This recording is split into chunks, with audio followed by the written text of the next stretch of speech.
Bonjour à tous, c'est Gilles Santacreux, bienvenue donc sur ce nouveau point hebdomadaire de marché avec une semaine qui s'annonce un peu plus calme, notamment en termes de diffusion microéconomique puisque nous aurons un peu moins de résultats cette semaine. Attention toutefois en fin de semaine avec les chiffres du chômage américain et qui pourraient nous rapporter de la volatilité. On voit tout de suite ça sur la chaîne YouTrading.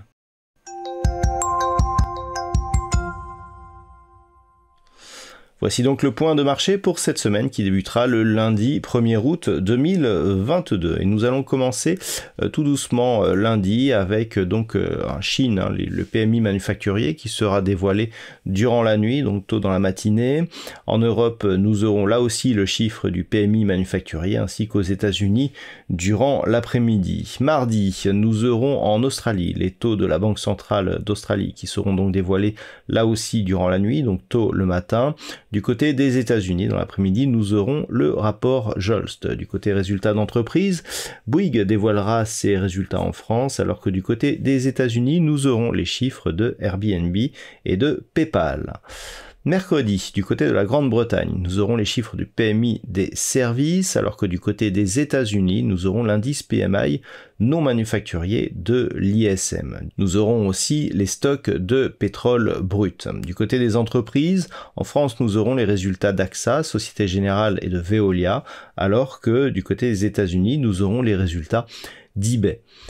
Jeudi, en Grande-Bretagne, nous aurons les PMI à la construction et puis en fin de matinée, la Banque centrale d'Angleterre dévoilera l'évolution de ses taux.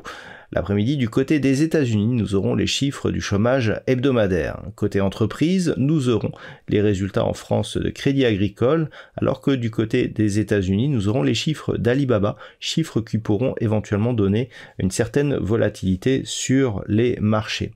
Et puis vendredi, nous aurons les chiffres très attendus du NFP, le Non-Farm Payroll du côté des États-Unis, ce qui sera donc l'occasion d'organiser un trading live à partir de 14h.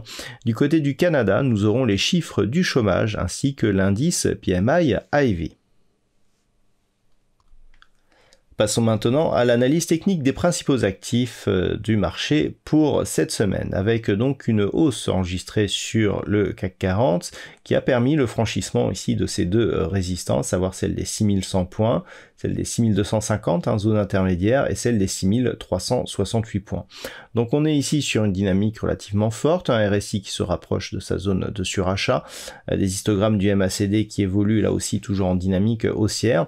Il n'y a pas encore trop de signaux de surchauffe sur ce graphe, donc on est toujours sur une dynamique relativement forte qui pourrait nous amener ici jusqu'à cette zone de résistance des 6575 points. Il y a eu des gaps sur le cash qui ont été ouverts, il faudra observer d'éventuels comblements donc de ces trous de cotation. Globalement, tant que l'on est au-dessus des 6368 points, on restera dans une dynamique haussière forte, on commencerait à consolider un peu plus ici sur la zone des 6250. Ce n'est que sur 6250 que l'on mettrait en risque cette dynamique haussière. Du côté du DAX, nous sommes dans une configuration là aussi qui est haussière, mais avec beaucoup moins de dynamique. On le voit, on a tout de même changé de flux, le passage ici des cours sur un contact bol supérieur, retour sur la moyenne mobile 20 exponentielle. On franchit ici la zone majeure des 13 375 points sur un gap haussier, gap qui a été comblé, mais tout de même, et on reste ici au-dessus de cette zone. Donc là aussi, la dynamique est haussière, beaucoup moins forte que celle que nous avons sur l'indice parisien, mais tant que les cours restent ici au-dessus des 13 375 points, il n'y aura pas de signal d'affaiblissement de cette tendance. Du côté des États-Unis, la configuration est un peu mitigée. Nous avons certes ici une poussée haussière, mais qui ne parvient pas à casser ici cette zone des 4150 points pour le S&P 500. Il faudrait toutefois casser cette zone pour confirmer ici ce nouvel élan et valider un retournement, un changement de tendance avec ici cette phase de consolidation qui est toujours en cours.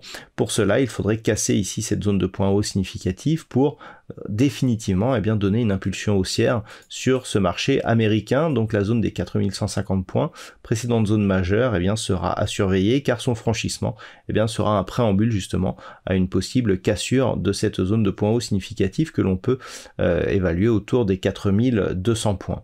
Sur le Nasdaq, nous avons une configuration là aussi qui est en phase de retournement. On le voit, nous étions toujours ici sur une dynamique baissière. La zone des 12 900 points est relativement importante puisque au moment où j'effectue cette analyse, c'est cette zone qui est en train d'être testée. Et donc, cette zone qui a été précédemment support, puis suite à franchissement qui était devenu résistance ici sur cette phase, eh bien, est en train d'être testée. Il faudrait confirmer donc le petit biais haussier que nous avons ici d'un point de vue court terme. On voit bien ici les appuis sur la moyenne mobile 20 exponentielle pour valider une rupture de cette zone. D'un point de vue purement théorique, on a déjà un plus haut supérieur au plus haut qui avait été marqué ici au début du mois de juin. Il faut confirmer avec un peu plus d'amplitude pour vraiment valider le changement de tendance sur cet indice. Donc ce sera l'objectif de cette semaine. Et si on valide ici une rupture de cette zone des 12 900 points, on sera dans une réelle tendance haussière. Passons maintenant aux matières premières avec le WTI qui hésite toujours. Nous avons une zone donc ici à 121,50 $ le baril, une zone de support ici proche des 93,50.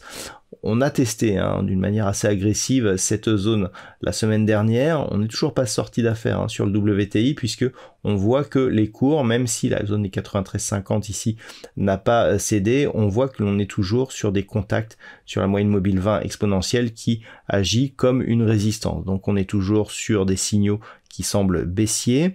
Il faudrait casser ici cette zone des 99 $ le baril d'une manière un peu plus forte pour vraiment valider la continuité dans une zone de neutralisation moyen terme, qui est donc valable entre grossièrement 93 et 125 $ le baril. Si on venait à casser ici cette zone des 93,50, les objectifs seraient un retour ici sur les zones des 85, puis 75 $ le baril d'un point de vue moyen terme. Pour invalider cette attaque baissière, il faudrait au minimum revenir au-delà de cette zone ici des 102 $ le baril. Sur l'or, par contre, la cassure, elle est effective, puisque nous avons donc casser ce support oblique qui définissait donc la tendance moyen terme de l'or. D'un point de vue un peu plus long terme, on était dans une zone de neutralisation avec ici deux points hauts proches des 2070 $ l'once et une zone de support ici à 1675. Donc d'un point de vue un peu plus court terme, on a cassé ici ce petit biais haussier qui avait amené les cours de l'or sur cette zone de record mais qui n'avait pas été cassée. Cette zone donc agit comme résistance majeure. On était revenu ici, on a cassé cette zone de support de manière technique assez forte puisqu'on se stabilisait ici et puis la cassure a provoqué une accélération du mouvement baissier. On s'est approché de la zone de support majeur des 1675 $ l'once avant de rebondir. Actuellement les cours évolue au-dessus de cette zone ici des 1760. On a une zone ici un peu plus court terme qui est assez intéressante, c'est la zone des 1790 $ l'once. Cette zone pourrait bien faire obstacle à une poursuite du mouvement haussier et c'est vraiment sur rupture de celle-ci que l'on aurait un signal de retour ici dans cette zone de range et donc une attaque qui sera un peu moins forte sur cette zone des 1675 $ l'once. Donc clairement à la hausse on surveillera un éventuel retour sur ces niveaux, alors qu'à la baisse c'est vraiment après ce test la rupture des 1675 $ l'once qui serait un très fort signal d'un point de vue moyen terme, puisque après ces deux contacts ici sur la zone des 2070 points, si on casse le point bas intermédiaire, on sera sur un signal de retournement majeur.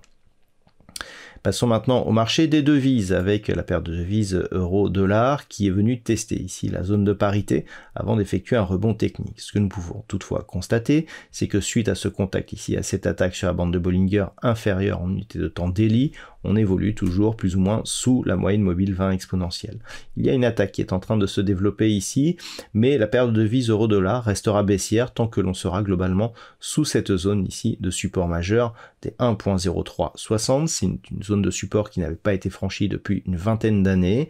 Ce franchissement ici et ce retour sur la zone de parité suivi d'un rebond ne confère à ce rebond qu'un statut de rebond technique et donc tant que nous sommes sous cette zone, on reste dans une forte tendance baissière. Donc ce sera le niveau à surveiller si les cours continuent à évoluer à la hausse sur cette paire de devises euro-dollar, alors que c'est une rupture du niveau de parité qui pourrait donner le signal d'une accélération baissière avec l'inscription de nouveaux plus bas significatifs sous la zone des 0,9950.